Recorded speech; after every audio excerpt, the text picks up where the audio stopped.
Mengadili menyatakan terdakwa Ferdi Sambo Kenapa sih kak? Ini loh lagi nonton siaran ulang sidang Sambo. Oh yang kemarin tuh ini ya. Nonton tuh Yang divonis hukuman mati. cuman tahu Polisi aja.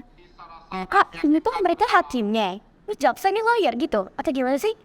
Aduh, aku kurang paham juga deh. Setahu aku yang di atas itu kan hakim kan. Dia yang ngetok palu itu. Hakimnya cuma 3 ya, tapi yang kiri kanan tuh banyak. Banyak banget ya. Itu kenapa sih ya? ya? Mereka Bedanya tuh tuh siapa apa gitu? Iya suka nggak gitu loh kak. Kalau yang di mana tuh di video itu. Coba kasih. Nah kalau yang di samping, kalau kita lihat dari kiri tangannya Sambo itu jaksa. Jaksanya, sebelah sini. ya terus Oh, jaksa penuntut umum. kan dia berdiri tuh, tangan kirinya itu di jaksa, Oh iya ya. tangan kanannya itu pengacaranya. Gitu. Kalau misalkan ditanya kenapa jaksanya lebih banyak dan pengacaranya lebih banyak, ya tidak ada aturannya gitu. Tadi kan kalian ribut-ribut kenapa lebih banyak jaksa, ya kan? Kenapa hakim cuma 3? Nah kalau misalkan secara praktek di dalam undang-undang kekuasaan kehakiman memang sekurang-kurangnya hakim itu minimal 3. Tengah kan tuh ada yang tengah tuh, ada yang tengah kiri kanan. Nah yang tengah itu ketua, kiri kanannya itu anggota. Jadi ketua yang membuka dan menutup persidangan seperti itu. Soalnya pernah lihat juga kan kayak kasus apa gitu. Terus pengacaranya cuma 1 doang. Terus misalnya jaksanya 2. Berarti yang kayak Mas bilang tadi itu tuh nggak ada aturannya ya? Nggak diatur secara tegas dan nggak dilarang juga. Jadi ini kemungkinan besar sih untuk agar tidak ada miss di mana para anggota persidangan yang dari jaksa sama pengacaranya ini biar nggak ada yang kelupaan salah satu pertanyaan untuk apabila nanti pertanyaan untuk pembuktiannya seperti itu. Untuk lebih kuat aja sih mereka biar lebih pede aja percaya diri gitu. Tapi mereka kebanyakan kayak satu tim gitu ya yang datang. Betul, satu tim. Kalau dari jaksa itu kan biasanya ditugasin oleh kepalanya. Kalau pengacara ya satu kantor gitu. Kalau misalkan mereka satu tim, terus pakaiannya itu emang formatif gitu. Nah, kalau untuk pakaiannya tersendiri itu sudah diatur juga dalam kitab undang-undang hukum acara pidana atau KUHP. Jadi pakaian yang hitam dan merah itu sudah ada pedoman yang tersendiri kayak gitu. Jadi itu memang pakaian formal untuk sidang di perkara pidana gitu. Kalau di perkara perdata beda lagi, pakaiannya bebas sopan gitu.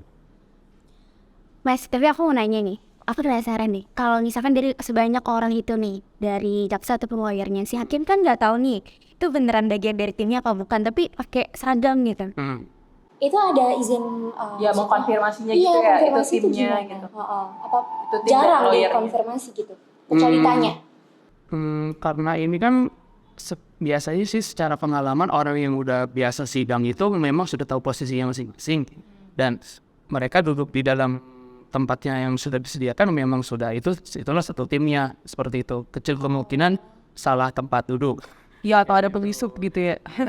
Nggak mungkin sih karena pada saat persidangan nanti dilihat identitasnya. Kalau dari jaksa nanti dilihat surat tugasnya dari pimpinannya. Kalau dari pengacara nanti dilihat surat kuasanya sama kartu praktek beracara sama berita acara sumpah. Kalau majelis hakim kan yang memeriksa itu. Gitu. Iya. Oh iya Mas, kan tadi Mas bilang kalau misalnya hakim ini ada 3 kan jumlahnya. Tapi pernah lihat tuh di TV sidang Mahkamah Konstitusi itu tuh hakimnya ada 9. Nah itu ada bedanya gitu nggak sih? Nah, kalau misalkan Mahkamah Konstitusi itu kan peradilan khusus yang untuk memeriksa dan memutus sengketa antara undang-undang, terus sengketa pemilu, gitu. Jadi pengadilannya pun berbeda dan hakimnya pun berbeda di bawah naungan di luar dari naungan Mahkamah Agung. Nah, kalau Mahkamah Konstitusi sih itu 9 orang hakim, 3 dari pemerintah, 3 dari anggota dewan, 3 dari akademisi seperti itu. Berarti Jadi ada 9 itu udah diatur di undang-undang MK-nya, Mahkamah iya. Konstitusi. Berarti untuk hakim MK itu 9, Betul. tapi kalau untuk sidang ini kan contohnya kata Mas tadi sidang pengadilan pidana ya, Iya. 3, berarti perdata dan lain-lain juga 3 juga. Sama. Itu karena di bawah naungan Undang-Undang Kekuasaan Hakiman dan di bawah naungan Mahkamah Agung. Ada apa aja sih pengadilan? Pengadilan itu ada 4. Pertama itu ada pengadilan agama, pengadilan umum, sama pengadilan militer. Gitu. Sama yang terakhir itu TUN. TUN itu Tata Usaha Negara. TUN itu untuk mengadili sengketa antara orang atau badan hukum perdata dengan pemerintah atau lembaga pemerintah. Gitu. Mas, balik lagi nih. Tadi kan kata Mas ya di sini ada hakim, jaksa, dan lawyernya. Nah, tugas-tugas mereka tuh tupoksi lah ya. Dan apa aja sih Kalau untuk sebenarnya?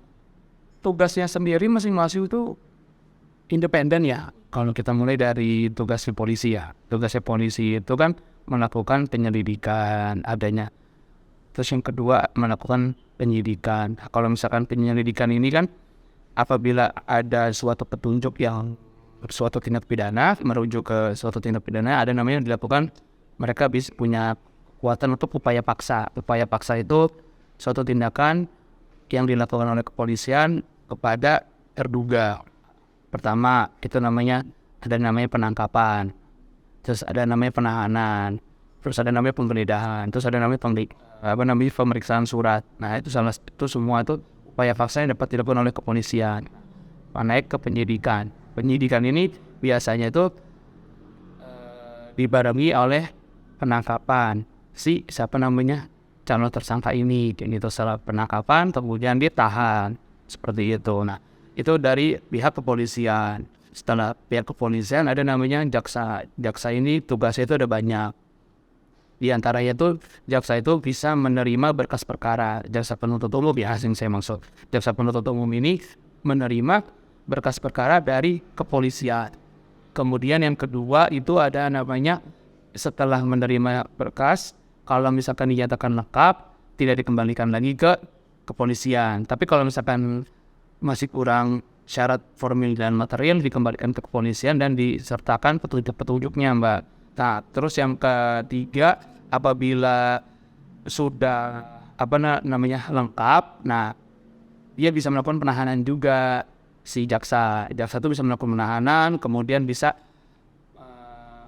melakukan perpanjangan penahanan, kemudian bisa melakukan penyitaan juga. Kemudian yang terakhir itu jaksa itu yang jelas dia bisa melakukan pelaksanaan putusan hakim. Nah kemudian langsung ke hakimnya itu sendiri. Nah hakim itu bertugas untuk membuka dan menutup jalannya persidangan. Terus yang kedua memimpin jalannya persidangan. Yang ketiga memberikan pertimbangan-pertimbangan antara pendapat dari jaksa dan pendapat dari pengacara itu. Nah kemudian ada namanya putusan pengadilan, itu diucapkan oleh majelis hakim. Kemudian ada namanya tadi hakim sudah, jaksa, kepolisian sudah. Nah yang terakhir itu adalah pengacara.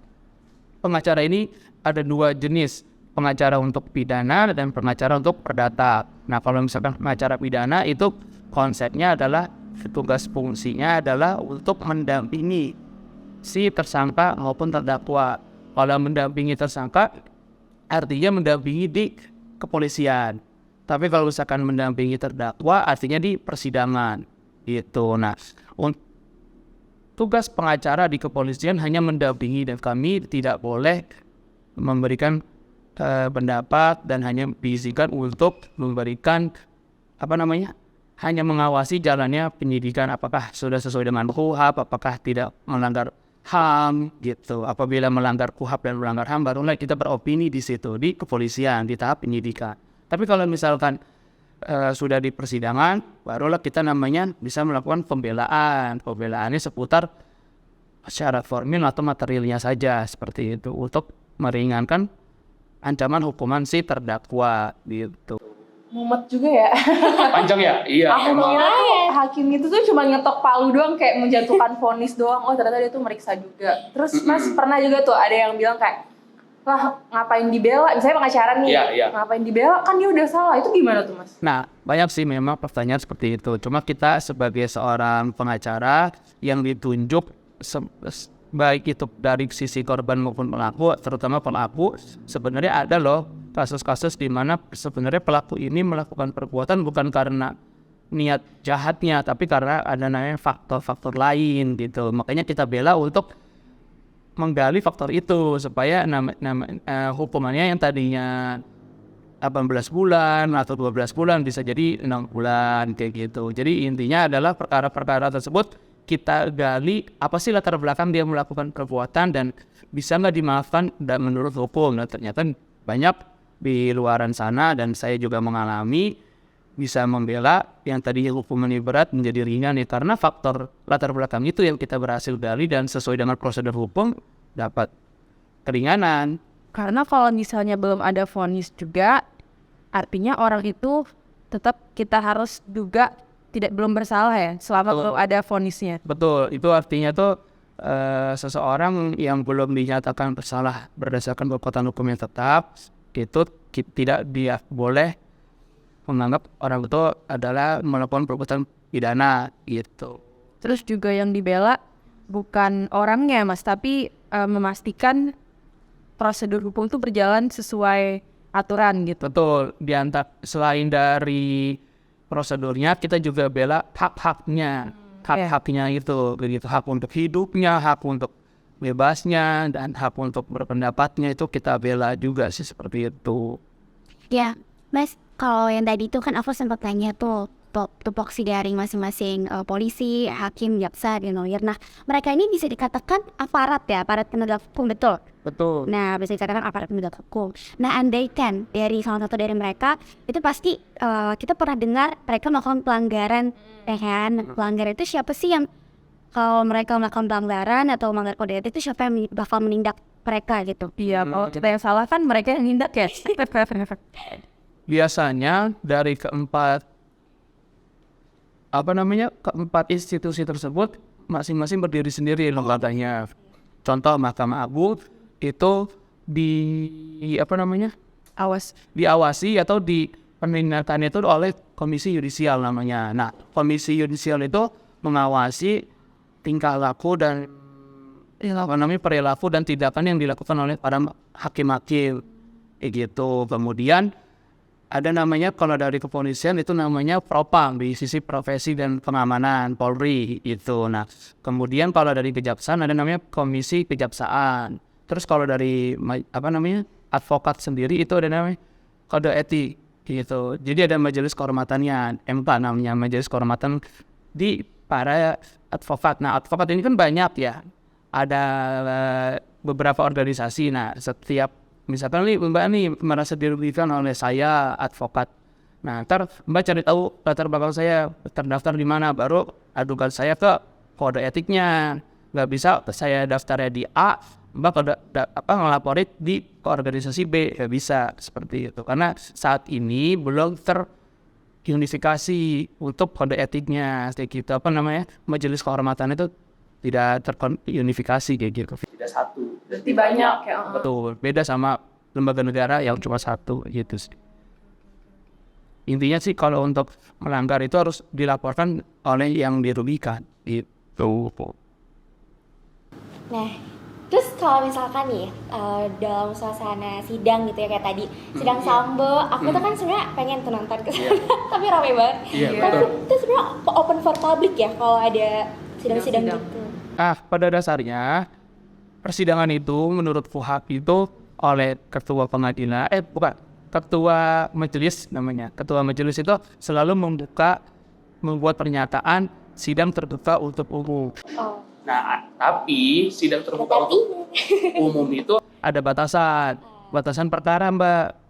Yang pertama untuk dugaan-dugaan tindak pidana kesusilaan, misalkan kayak pemerkosaan, pencabulan dan lain sebagainya. Habis itu ada namanya tindak pidana anak. Itu kan anak yang masih di bawah umur, tindak pidananya harus dirahasiakan identitasnya supaya tidak terpublikasi identitas anak tersebut. Jadi ada pengecualian-pengecualiannya sih, Mbak.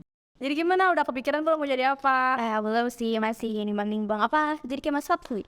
Dia juga keren deh kayaknya. Bu Hakim ya. Iya, Tuh jaksa pakai gitu ya. seragam.